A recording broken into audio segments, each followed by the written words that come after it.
இன்றைய கரிகாலனின் மகன், அன்றைய கரிகாலனின் பேரன் இந்த நிலத்தில் நின்று பேச காரணம், இந்த இனத்தில் ஒருவனுக்குத்தான் தண்ணீரை தேக்கி தண்ணீரின் சேமிப்பை உருவாக்கி நிலத்தின் வளத்தை பெருக்கி வேளாண்மையை செழிக்க வைக்க வேண்டும் என்ற அறிவு என் இனத்தில் அவன் ஒருவனுக்குத்தான் இருந்தது.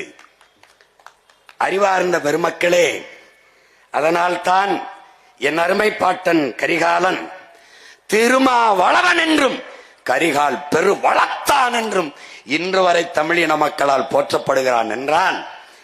அதனால்தான் அவன் போற்றப்படுகிறான். அவன் ஒரு பேரணை கட்டி இருக்கலாம் காவிரியை தடுத்து, ஆனால் அவன் செய்யவில்லை. அணையை கட்டி நீரை தடுப்பது என்பது இயற்கைக்கு முரணானது. ஏனால் நதி என்பது பூமி தாயின் இரத்த நாளங்கள். எவ்விடத்தே இருந்து நமக்கு மழை வந்தது? சூரியன் தந்தை கடல் தாய் இருவரின் இயற்கை புணர்ச்சியில் நீராவியாகி மேலே குளிர்ந்து போய் மேகமாகி மழையாக பொழிந்து நமக்கு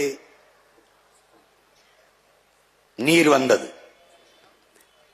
திருப்பி தாயிடத்திலேயே பிள்ளையை சேர விடுவது இயற்கை. அப்படி நதியை உங்களுக்கு வேண்டிய தண்ணீரை தேக்கிக் கொண்டு மறுபடியும் தாயிடத்திலே சேர விட வேண்டும். அதுதான் இயற்கையின் விதி.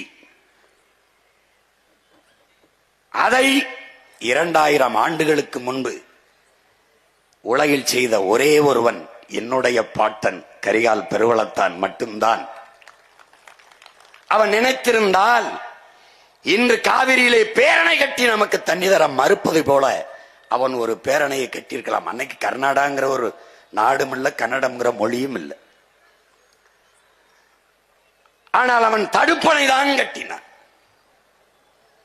அது என்ன மாதிரி நீர் மேலாண்மை? ஒரு பசுமாட்டிடம் கண்ணுக்குட்டியை பால் குடிக்க விடுவோம். பசு தன் கண்ணுக்குட்டிக்கு பால் கறக்கிறோம் என்றுதான் கறக்கிறது. அது திரும்பி பார்க்க விடாமல் அதற்கு முன்னாடி வைக்கோலை போடுவோம், புல்லை போடுவோம், அது தின்று கொண்டிருக்கும். கண்ணுக்குட்டியை விடுவோம், அது மாறிலே முட்டின பிறகு நம் கண்ணுக்குட்டி தான் குடிக்கிறது என்று அது பாலை சுரக்க ஆரம்பிக்கும். நாம் கறந்து நமக்கு வேண்டியதை எடுத்துக்கொண்டு பிறகு அந்த கண்ணுக்குட்டியை அவுத்து விடுவோம். கொஞ்சம் மாறுகளை பாலை மிச்சம் வைத்து விட்டு கண்ணுக்குட்டிக்கு. இதே முறையைத்தான் பாசனத்திற்கு பயன்படுத்த வேண்டும். அதை பயன்படுத்தியவன் நம்முடைய பாட்டன். இந்த முறையை கண்டுபிடித்தவன். இங்கே ஓடி வருகிற நதியை தனக்கு வேண்டிய அளவுக்கு ஆறு, ஏரி, குளம், குட்டை, கம்மாய், இந்த தாங்கள் ஏந்த இப்படி நீரை தேக்கிக் கொண்டு மறுபடி